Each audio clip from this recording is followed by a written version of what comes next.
என் செய்யும் வினைதான் என் செய்யும் என நாடி வந்த கோல் என் செய்யும் கொடுங்கூற்று என் செய்யும் கூரேசர் இருதாலும் சிலம்பும் தண்டையும் சதங்கையும் சண்முகன் தோளும் கடம்பும் என் கண்முன் வந்து தோன்றிடினேன். நம்ம இந்த வீடியோவில் பார்க்கக்கூடிய தலைப்பு அப்படிங்கிறது ராகுகேது பயிற்சி. எப்போவுமே ஒரு வருடத்தில் ராகுகேது பயிற்சி ஆகும்போது மக்கள் வந்து ஒரு எதிர்பார்ப்பு இருக்கும்.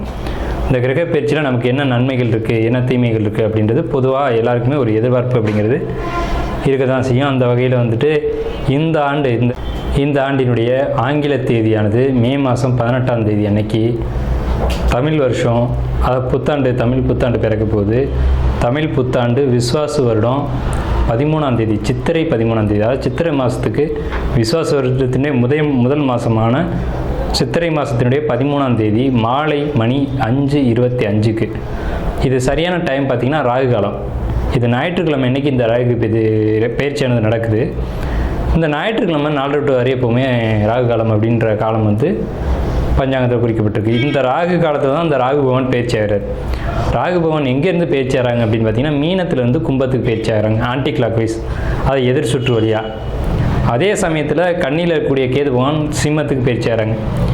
இப்போ இந்த ராகு கேதுக்கள் அப்படின்ற பிளானட் வந்து உங்களுக்கு உபயராசிகள்னு சொல்லக்கூடிய மீனத்திலையும் கண்ணிலையும் இவ்வளோ ஆண்டு காலம் இருந்துட்டு, இந்த 13 மாதங்கள் இருந்துட்டு, பயிற்சி வந்து சிறராசிகள்னு சொல்லக்கூடிய கும்பத்துக்கும் சிம்மத்துக்கும் பயிற்சி ஆகிறாங்க. இந்த ராகுகேது பயிற்சி எப்போவுமே 180 பாகை நேர் எதிர் சுற்றில் தான் பயிற்சி ஆகும். சிம்மம் பூர்வ நட்சத்திரத்தை பொறுத்த வரைக்கும் இந்த காலகட்டங்கள் ஒரு டிப்ரெஷனோடய நீங்கள் காணப்படுவீங்க. டிப்ரெஷன் தேவையில்லாத கவலைகள் தான் உங்களுக்கு வரும். ஒரு பிரயோஜனமான கவலை அப்படிங்கிறது உங்களுக்கு இருக்காது. தொழில் வேலை வாய்ப்புகளை பொறுத்த வரைக்கும் நல்லா இருக்குது. ஆல்ரெடி தொழில் பண்ணியிருந்தீங்கன்னா அதை ஸ்டாப் பண்ண வேணாம். புதிய தொழில் தொடங்குறதை மட்டும் யோசித்து செய்யலாம். ஒரு முறைக்கு 2 முறை யோசிச்சுக்கலாம். கணவன் மனைவி உறவு நல்ல ஒரு நிலையில் இருக்கும். வெளியூர் வெளிநாடு பயணங்கள் இருக்குது. மன மகிழ்ச்சியான காலகட்டம். மனசுக்குள்ளே மட்டும் தேவையில்லாத ஒரு குழப்பங்கள் சுற்றிக்கிட்டு இருக்கும். அதை வந்து ஒரு ஓரமாக எடுத்து வச்சுருங்க. வாகனங்களை ஓட்டுறது பொறுத்த வரைக்கும் ரொம்ப கவனமாக ஓட்டணும். 2 சிந்தனைகளோட வாகனங்களை இயக்குவீங்க அப்படின்ற ஒரு நிலை இருக்குது. தேவையற்ற ஒரு அச்சம் உங்கள் மனசுக்குள்ளே இருக்கும் இந்த ராகுகேது பயிற்சியில். 2025 ராகுகேது பயிற்சி பலன்கள். நாம் இந்த வீடியோவில் பார்க்கக்கூடிய தலைப்பு அப்படிங்கிறது 2025 ராகுகேது பயிற்சி பலன்கள். சரியான தமிழ் விஸ்வாச வருஷம் சித்திரை மாதம் 13ஆம் தேதி அன்னைக்கு மாலை நேரம் 5:25க்கு சரியான ராகு காலத்தில் இந்த சிம்ம ராசிக்கு ராகுகேது பயிற்சி அப்படிங்கிறது நடைபெறுது. சிம்ம ராசிக்கு ராசி மேலே சந்திரன் மேலேயே கேது வந்து அமர்றாங்க. நேர் 7ஆம் இடத்துல ராகு வந்து அமர்றாங்க. இது நாள் வரைக்கும் 8ஆம் இடத்துல இருந்த ராகு 7ஆம் இடத்துக்கும், இது நாள் வரைக்கும் 2ஆம் இடத்துல இருந்த கேது ராசிக்கும் பயிற்சியாகி வரக்கூடிய இந்த பயிற்சி உங்களுக்கு என்ன மாதிரியான பலன்களை கொடுக்க இருக்குது அப்படிங்கிறத நம்ம இந்த வீடியோவில் தெளிவாக விரிவாக பார்க்குறோம். தயவு செஞ்சு நம்ம சேனலை ஸ்கிப் பண்ணாமல் முழுமையாக பாருங்கள். அப்போ தான் நம்ம என்ன சொல்ல வரோம் அப்படிங்கிறது தெரியும். ஸோ தங்களுடைய பொன்னான நேரத்தை ஒதுக்கி இந்த வீடியோ முழுமையாக பார்க்கும்படி கேட்டுக்கிறோம். நம்மளுடைய சேனலில் ஆன்மீகம், ஜோதிடம், வாஸ்து, பரிகாரங்கள் போன்ற வீடியோக்கள் தொடர்ந்து வரும். அதையும் பார்த்து பயன்பெறுமாறு அடியேன் கேட்டுக்கிறேன். இப்போ வந்து இந்த ராகுகேது பயிற்சி பலன்கள் எப்படி இருக்குது அப்படிங்கிறத நம்ம பார்ப்போம். ராசி மேலே கேது, சந்திரன் மேலே கேது, 7ஆம் இடத்து ராகு, ராசிக்கு 8ஆம் இடத்து சனி, ராசிக்கு 11ஆம் இடத்து குரு. இந்த அமைப்பு இதை வச்சு தான் நம்ம பலன் சொல்கிறோம். ஸோ இந்த பலன்கள் அப்படிங்கிறது 2ஆம் இடத்துல இருந்த கேது வருமான தடைகளை கொடுத்திருக்கும், இனி கொடுக்காது. இனி வருமானத்துக்கு வழிவகைகள் உண்டு. அது என்ன வகையில் அப்படின்னு கேட்டிங்க அப்படின்னா, கடுமையான உழைப்பின் மூலமாக வருமானம் உண்டு. சிம்ம ராசிக்கு இனி கடுமையாக உழைக்க ஆரம்பிச்சிருங்க, உழைக்க போகிறீங்க, இதனால் வருமானம் உண்டு அப்படிங்கிறத நம்ம சொல்கிறோம். முக்கியமான விஷயம் என்னென்னு கேட்டிங்கன்னா, ஆன்மீகம் சார்ந்த ஆர்வங்கள் உங்களுக்கு அதிகரிக்கும். ஏன்னா சந்திரன்னா மனசு, கேதுன்னா ஆன்மீகம். அப்போ ஆன்மீக விஷயங்களை தேடி மனம் பயணிக்கிறதுல தவறில்லை. அப்படி பயணித்தா மட்டும்தான், கிரகத்தின் வழியில் போனால் மட்டும்தான் நம்மளுடைய வாழ்க்கை அப்படிங்கிறது ரொம்ப சிறப்பாக இருக்கும். இப்போ நீங்கள் ஆஃபீஸில் ஒர்க் பண்ணிட்டுருக்கீங்க அப்படின்னா தலைமை பொறுப்பு ஒன்று உங்களை தேடி வரும். அது வேணான்னு சொல்ல வேணாம், நீங்கள் எடுத்துக்கோங்க. ஆனால் தலைமை பொறுப்புக்கு போகும்போது அதுக்குண்டான தன்மையில் நீங்கள் எடுத்துக்கணும். பதவி வரும்போது பணிவு வர வேண்டும், துணிவு வர வேண்டும் தோழான்னு பாடலே இருக்குது. அந்த மாதிரியான ஒரு சூழ்நிலையில் நீங்கள் ஏற்படுத்திக்கணும். நமக்கு பதவி வந்துருச்சு, நம்ம ஒரு பெரிய கெத்தில் இருக்கோம், அந்த எண்ணங்கள் கூடாது. பதவி வரும்போது தான் பணிவு வர வேணும்னு சொல்லியிருக்காங்க. ஸோ அந்த வார்த்தைக்கு இணங்க நீங்கள் நடந்துக்கிட்டீங்க அப்படின்னா உங்களுக்கு 8ஆம் இடத்துல கூடிய அந்த அஷ்டம சனி பாதிக்க போகிறது இல்லை. அவர் என்ன எதிர்பார்க்குறாரு? எளிமை, உண்மை, நேர்மை. இதைப்படி இருக்கிறானா ஜாதகன் அப்படிங்கிறத கவனிக்கிறார். பொறுமையாக இருந்தீங்கன்னா எந்த பிரச்சனையுமே இல்லை. இது எச்சரிக்கை. நெகட்டிவாக நம்ம எதுவும் சொல்லலை. வருமுன் காப்புன்ற மாதிரி நம்ம ஒரு பாதுகாப்புக்காக இது சொல்கிறோம். 8ஆம் இடத்து சனி எப்போதும் பொறுமையை கடைபிடிக்கணும். இதை ஆழமாக சிம்மராசிக்காரங்க மனசில் பதிய வச்சுக்கோங்க. ரொம்ப வேண்டுகோளோடு நான் இதை உங்களுக்கு சொல்கிறேன். 8ஆம் இடத்து சனி என்னெல்லாம் பண்ணுன்றது எங்களுக்கு தெரியும். ஸோ அதனால் பணிவோடு நான் சொல்கிறேன், பொறுமையை இந்த காலகட்டத்தில் முடிந்த வரைக்கும் அதிகபட்சமான பொறுமையை கடைபிடிங்க. வாழ்க்கை வெற்றிகரமாக இருக்கும். சரி, அடுத்து பார்ப்போம். 7ஆம் இடத்து ராகு வெளியூர் வெளிநாடு பயணங்களை கொடுக்கும். சரி, வெளியூர் போகலாமா சார், வெளிநாடு போகலாமா சார், நல்லா இருக்குமா அப்படின்னு கேட்டிங்கன்னா கட்டாயம் நல்லா இருக்குங்க. வெளியூர் போங்க, வெளிநாடு போங்க. ஏன்னா அஷ்டமச்சனி காலகட்டங்களில் பொதுவாக ஜோசியிட்ட போய் கேட்டிங்கன்னா, உனக்கு அஷ்டமச்சனி நடக்குதுப்பா, நீ எங்கேயும் போகக்கூடாது அப்படின்னு மிரட்டுவாங்க. அப்படிலாம் கிடையாது. உங்கள் சுய ஜாதகத்தை தெளிவாக பார்த்துக்கோங்க.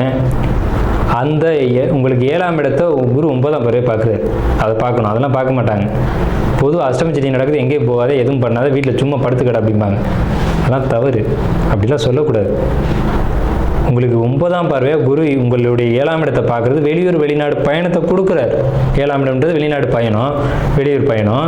இதை கொடுத்து உங்களுக்கு வருமானத்தை கொடுக்க குரு பகவான் காத்துட்ருக்காரு. அந்த வாய்ப்பை பயன்படுத்திக்கோங்க தயவு செஞ்சு. எங்களை மாதிரி ஜோசியர்களை அணுகி இதை கேட்டு இது சரியா இது தவறா அப்படிங்கிறத புரிஞ்சுக்கிட்டு நீங்கள் நடந்துக்கிட்டீங்க அப்படின்னா உங்கள் வாழ்க்கை சிறப்பாக இருக்கும். வெளிநாடு வேணாம் அப்படின்னு சொல்கிறவங்கள நீங்கள் ஒரு காலம் நம்பாதீங்க. அப்படிலாம் கான்செப்ட் கிடையாது.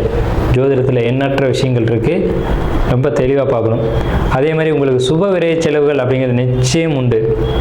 சுப விரயங்களை நீங்களே ஏற்படுத்திக்கோங்க. நான் அழுத்தி சொல்கிறேன், சுப விரயங்களை ஏற்படுத்திக்கோங்க. விரயம் வரக்கூடிய காலகட்டம். வீண் விரயங்களை தவிர்த்துக்கிட்டு சுப விரயங்களை எடுத்துக்கோங்க. உங்கள் ராசிக்கு 11ஆம் இடத்து குரு. 11ஆம் இடம்ன்றது லாபஸ்தானம். குருன்றது மங்களகாரகன். அவர் உங்கள் ராசிக்கு 3ஆம் இடத்தை, உங்கள் ராசிக்கு 5ஆம் இடத்தை, உங்கள் ராசிக்கு 7ஆம் இடத்தை ஒரு சேர பார்க்குறாரு. 3, 5, 7 இடங்களை பார்க்கும்போது சுப விரயங்களை ஏற்படுத்தணும். 3ன்றது முயற்சி, 5ன்றது மனசு, 7ன்றது திருமணம் போன்ற சுப காரியங்கள். அப்போ இதில் ஒன்றை நீங்கள் எடுத்துக்கணும் அப்படின்னு இறைவன் உங்களுக்கு கட்டளையிடுறார். ஸோ இதில் நீங்கள் எதை செய்யலாம் அப்படிங்கிறத நீங்களே முடிவெடுங்க. ஆனால் இந்த காலகட்டங்கள் நம்ம முதல்ல ஆரம்பிக்கும் போது சொன்னேன், சந்திரன் மேலே கேதுன்ற குழப்பக்காரகன் ஏறியாச்சு. ஸோ அவர் குழப்பத்தையும் ஆன்மீகத்தையும் ஒரு தெளிவையும் கண்டிப்பாக கொடுப்பார். அந்த தெளிவை ஏற்படுத்திக்கோங்க. ஆன்மீகவாதிகளாக இருந்தால் உங்களுக்குமே கூட நான் சொல்கிறேன், தலைமை பொறுப்புகள், தலைமை பதவிகள் கண்டிப்பாக தேடி வரும். அதை பயன்படுத்திக்கோங்க. ஆனால் பொறுமையை கடைபிடிங்க. எந்த ஒரு இடத்துலையும் பொறுமை தவறிட வேணாம். இது சனி பகவானுடைய ஒரு அமைப்பு. உங்கள் ராசிக்கு 2ஆம் இடத்தை சனி பகவான் தன்னுடைய 7ஆம் பார்வை வழியாக பார்க்குறாங்க. இது என்னன்னு கேட்டிங்கன்னா, உங்கள் வார்த்தைகள் எப்போவுமே எதிர்மறையாக போயிடக்கூடாது. எதிர்மறையான சிந்தனைகள் இருந்தாலும் எதிர்மறையான வார்த்தைகள் இருக்க வேண்டாம். வீடு வாகனம் சொத்து பொறுத்த வரைக்கும் அதில் இருக்க வில்லங்குகள் பிரச்சனைகள் தீரும். இந்த காலகட்டம் பார்த்தீங்க அப்படின்னா உங்கள் மனசுக்குள்ளே ஒரு மன அழுத்தம் கூடி போகும். அந்த மன அழுத்தம் தான் உங்களுக்கு வார்த்தைகளை எதிர்மறையாக கொடுக்கும். அந்த எதிர்மறையான வார்த்தைகள் மட்டும் இருக்க வேண்டவே வேண்டாம். பாசிட்டிவான விஷயங்களை பேசுங்க. நடக்கும், நல்லது, சுபம், அந்த மாதிரி வார்த்தைகளை பேசுங்க. நடக்காது, தேராது, விளங்காது, இந்த மாதிரியான எதிர்மறையான சொற்களை நீங்கள் உச்சரிக்கவே கூடாது இந்த காலகட்டத்தில். 2ஆம் இடத்தை சனி பார்க்கக்கூடிய இந்த காலகட்டத்தில் ராகுகேது பேச்சு உங்களுக்கு அமோகமான நல்ல பலன்களை செய்து. ஏன்னா 7ஆம் இடத்து ராகு கேந்திரஸ்தானத்தில் 2 கேந்திரங்களே 2 ராகு கேதுக்கள் அமர்றது அப்படிங்கிறது பெரிய விசேஷமான காலகட்டம் வந்திருக்கு. திருமணம், குடும்பம், குழந்தை, மாணவர்களை பொறுத்த வரைக்கும் படிப்பு ரொம்ப அற்புதமாக இருக்கும். ஏன்னா 5ஆம் இடத்தை குரு பார்க்குறார் தன்னுடைய 7ஆம் பார்வை வழியாக. மாணவர்களுக்கு படிப்பில் எந்த ஒரு தடையும் வராது. இருந்தாலும் 8ஆம் இடத்து சனி, அங்கே கவனமாக இருக்கணும் அப்படின்ற ஒரு அமைப்பும் கூடுதலாக இருக்குது. கொஞ்சம் ஊன்றி படிக்கணும் அப்படின்ற ஒரு அமைப்பு இருக்குது. கொஞ்சம் கவனமாக படிங்க மாணவர்கள். 10th +2 படிக்கக்கூடிய மாணவர்கள் ரொம்ப கவனமாக படிக்கணும். நீட் எக்ஸாம் எழுதக்கூடியவங்க கவனமாக படிக்கணும். ஷேர் மார்க்கெட்டை பொறுத்த வரைக்கும் நல்ல அபரிவிதமான லாபம் சிம்மராசிக்கு நிச்சயமாக கிடைக்கும். ஷேர் மார்க்கெட்டில் போடுங்க, நல்ல லாபம் கிடைக்கும். ஸோ எல்லா வகையிலுமே நேர்மையான வருமானத்தை மட்டும் தேடுங்க. குறுக்கு வழியில் சம்பாதிக்கணும் அப்படின்ற எண்ணங்கள் இந்த காலகட்டத்தில் உங்களுக்கு இருக்கக்கூடாது. எண்ணத்தினால சொல்கிறோம்னா 2ஆம் இடத்தை சனி பகவான் பார்க்குறாரு. சனி நேர்மைக்கானவர். வருமானம் வரும் வழியை அவர் சோதித்து பார்ப்பார், கொடுத்து பார்ப்பார். இவன் சரியாக இருக்கானா இல்லையான்னு பார்ப்பார். ஏற்றுக்கிறீங்க அப்படின்னா டபக்குன்னு உருவிட்டு போயிடுவார். தன்னுடைய சுயரூபத்தை காட்டி விடுறாங்க. ஸோ அதனால் நேர்மையான வழியில் வரக்கூடிய வருமானத்தை மட்டும் எதிர்பாருங்க. இதுக்கு மேலே உங்களுக்கு வருமான தடைகள் இருக்காது. வருமானம் பெருகும், வளர்ச்சிகள் கூடும், பொருளாதார நிலைகள் உயர்வை அடையும். அப்படிங்கிறதான் சிம்மராசிக்கு உண்டான ராகு கேது பயிற்சி பலன்கள்.